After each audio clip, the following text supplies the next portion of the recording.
ખેતરોમાંથી પસાર થતી high tension line અને વીજ પોલ નાખતી કંપનીઓ સામે રાજ્યના વિવિધ જિલ્લાઓમાંથી આવેલા ખેડૂતોએ ગાંધીનગર સચિવાલય ખાતે મોરચો માંડ્યો। ખેડૂતોને મુખ્ય આક્ષેપ છે કે વીજ લાઇનના વળતરની રકમ અને જંત્રીના ભાવમાં મોટી વિસંગતતા છે, જેના કારણે તેમને આર્થિક નુકસાન વેઠવું પડી રહ્યું। સચિવાલયના ગેટ નંબર 1 પાસે મોટી સંખ્યામાં એકઠા થયેલા ખેડૂતોએ વળતરમાં સમાનતાની માંગ સાથે સરકાર વિરુદ્ધ સૂત્રોચ્ચાર કર્યા। ખેડૂતોનું કહેવું છે કે સરકારે અગાઉ વળતર અંગે નવો પરિપત્ર બહાર પાડવાનું આશ્વાસન આપ્યું, પરંતુ હજુ સુધી તેનો અમલ થયો નથી। કિસાન સંઘ દ્વારા પણ આ મુદ્દે અગાઉ આંદોલન કરવામાં આવ્યું, છતાં પ્રશ્નોનું નિરાકરણ ન આવતા ખેડૂતોમાં રોષ જોવા મળ્યો। આકરા પ્રાણી આવેલ ખેડૂતોએ સરકારને ચીમકી આપી જો તેમની માંગણીઓ સત્વરે નહીં સંતોષાય તો આગામી સમયમાં રાજ્યવ્યાપી મોટું આંદોલન કરવામાં આવશે।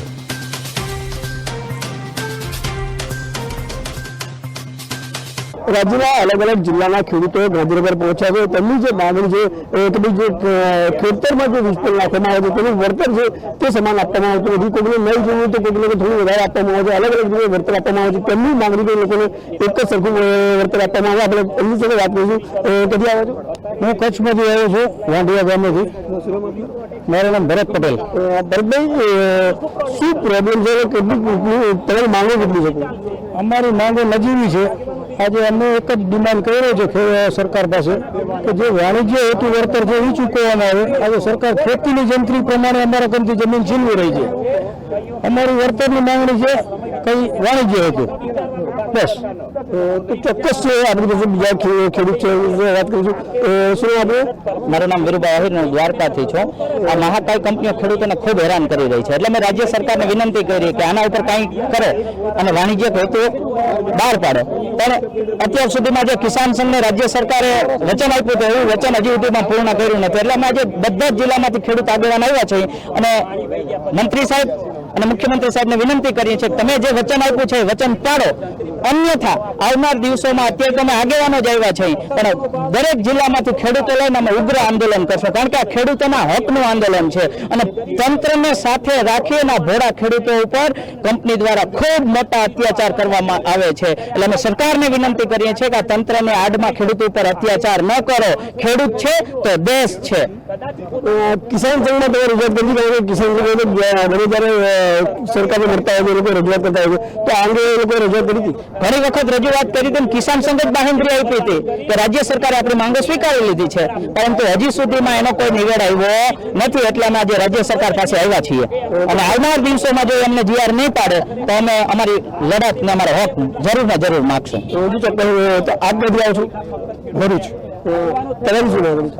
એ જ કે સમાનતા હોય। હવે તમે એક વસ્તુ પૂછો કે જ્યાં પછાત જિલ્લો છે, જ્યાં ગુજરાત જિલ્લો છે, તો ત્યાં કલેક્ટર હોય, મામલતદાર હોય, કોઈ ડેપ્યુટી કલેક્ટર હોય, એનો પગાર સરખો હોય કે અલગ અલગ હોય? અલગ અલગ હોય। એટલે પછાત જિલ્લો તો પગાર ઓછો હોય, વધારે હોય, અલગ અલગ એમની જે રેન્જ હોય છે એ પ્રમાણે પગાર હોય છે। પગાર સાહેબ સરખો હોય। જે કલેક્ટર જે અલગ અલગ જે રેન્જના હોય છે, જે ડેપ્યુટી કલેક્ટર હોય, કલેક્ટર હોય, એમ એક જ ક્લાસના જે ઓફિસર હોય ક્લાસ સરખો હોય, બરાબર છે? ક્લાસ સરખો હોય તો પગાર સરખો હોય, બરાબર છે? એ તો ડિવિઝન અલગ અલગ હોય, એ લોકોના ગ્રેડ અલગ અલગ હોય, પણ એક જ ગ્રેડનો માણસ, એક જ ગ્રેડનો કર્મચારી, એનો પગાર સરખો હોય? તો પછી આ એક જ સરકાર, એક જ જમીન, એક જ પ્રોજેક્ટ, એક જ કંપની, તો વળતર અલગ અલગ હોઈ શકે?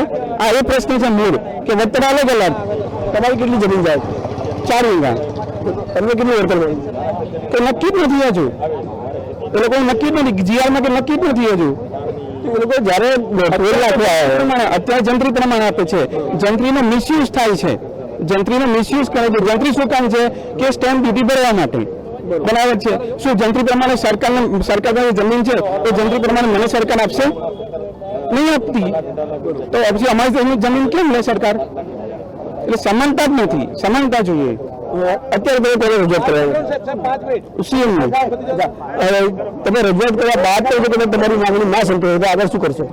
એ વિચારીએ કે જો માંગી તો નામંજૂર કરે લોકો, પછી વિચારીએ આગળ કરવી પડશે ને, એ તો જાણી નહીં ને હજી ચોક્કસ તો જે પ્રમાણે જે ખેડૂતો આવે તમને આપણે જોઈ શકાય કે ભાઈ જે વળતર મળવું જોઈએ જમીનનું તે મળતું નથી, જે વીજ પણ નાખવામાં આવે છે તે બરાબર નાખતા નથી, નાખે તો તમે વળતર પૂરેપૂરું જે ચૂકવવું જોઈએ તે ચૂકવતા નથી, તમે લઈને આવી તે ગાંધીનગર પહોંચાડે અને જો આવનાર સમયમાં તેમની માંગણી નહીં સંતોષ તો ચોક્કસપણે આંદોલનનો રસ્તો અપનાવશે.